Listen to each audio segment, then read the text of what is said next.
Mengulas kekejaman pelaku kasus Subang terhadap Tuti dan Amel, istri muda Yosef sempat ketakutan. Kasus pembunuhan ibu dan anak di Subang, Jawa Barat kini sudah memasuki babak baru.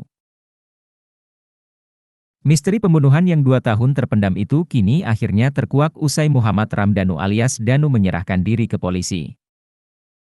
Danu menjadi salah satu tersangka dari total 5 orang tersangka dalam kasus pembunuhan Tuti dan Amalia Mustika Ratu tersebut.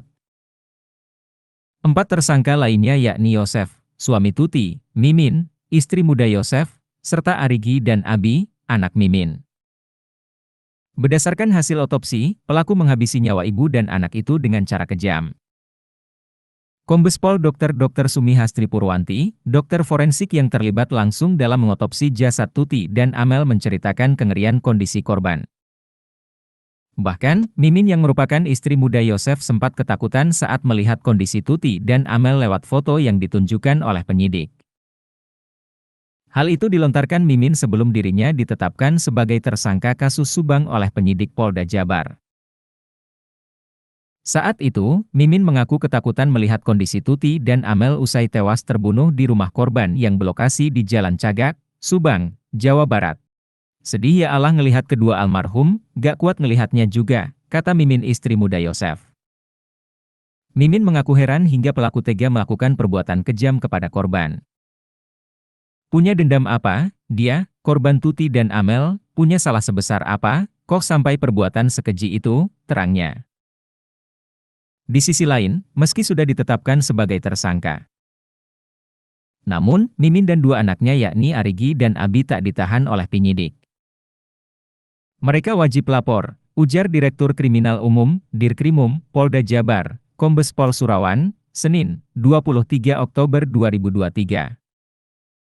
Polisi baru menahan 2 tersangka yakni Danu dan Yosef. Sementara itu, Kombes Pol Dr. Sumi Hastri Purwanti yang melakukan otopsi jasad korban menceritakan dari hasil otopsi, tak ditemukan tanda perlawanan dari Tuti Suhartini, ibu Amalia Mustika Ratu yang juga istri pertama Yosef Hidayah. Bu Tuti tuh gak ada perlawanan, mungkin gak sadar ya. Saya gak mau buka lagi luka keluarganya, kata Dr. Hastri pada Anjas di YouTube. Berdasarkan keterangan Danu kepada penyidik, ia sempat disuruh mengambil golok di meja dapur oleh Yosef. Kemudian, golok itu diambil Arigi ketika hendakan diberikan Danu pada Yosef. Dr. Hastri menemukan luka benda tajam dan tumpul saat mengotopsi jenazah Tuti dan Amel. Luka tajam tumpul. Golok kan ada tajam tumpulnya kan? Memar bagian bawah dan pasti luka tajam di kepala, kata Dr. Hastri. Sementara bagian dahi dan kepala, ia menemukan luka akibat benda tajam. Kalau dahi sama wajah kan tajam, jelas Dr. Hastri. Download Tribun X sekarang, menghadirkan lokal menjadi Indonesia.